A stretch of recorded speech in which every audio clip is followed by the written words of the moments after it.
Assalomu alaykum hammaga. Mana Nijniy Garena 10 kilovatli kotelimizni ham uстановка qilib, polni sistemalarni o'zimiz qilib, mana xudo xolasa uy egalariga topshiryapmiz.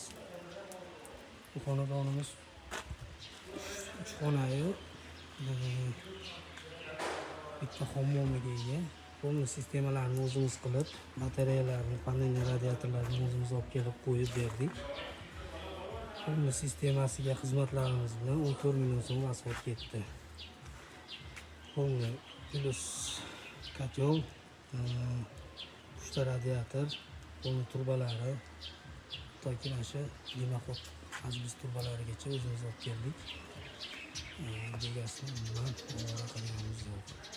Kimga shunaqa xizmatlar kerak bo'lsa, bemalol ekrandagi raqamlarga murojaat qilaverasizlar. Yoqqanimizga 20 minut bo'ldi. Gradusimiz mana 65 ta. Tak, mana yonishini ham bir qator ko'rsatib o'tamiz. Xullas yonishlari ham zo'r.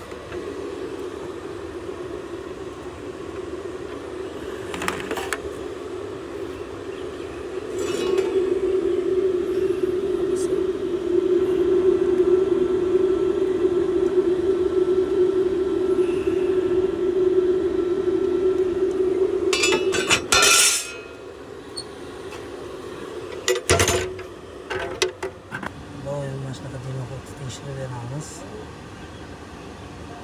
Bo'lmasa mana gradusimiz standart bo'yicha 100 gradusga yaqin issiqlik chiqib ketyapti. Bo'lmasa zo'r. Kimga shunaqa xizmatlar kerak bo'lsa, murojaat qilaverasizlar. Batareyalarimiz ham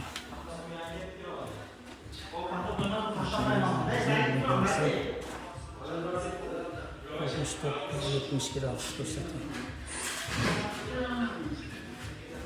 Sizlar 69-70 gradus.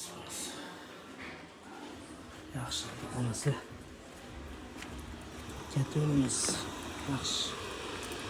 Ishga tushib oldik. Xudo xolasa mana bu egasiga javob qilib topshirib ketamiz.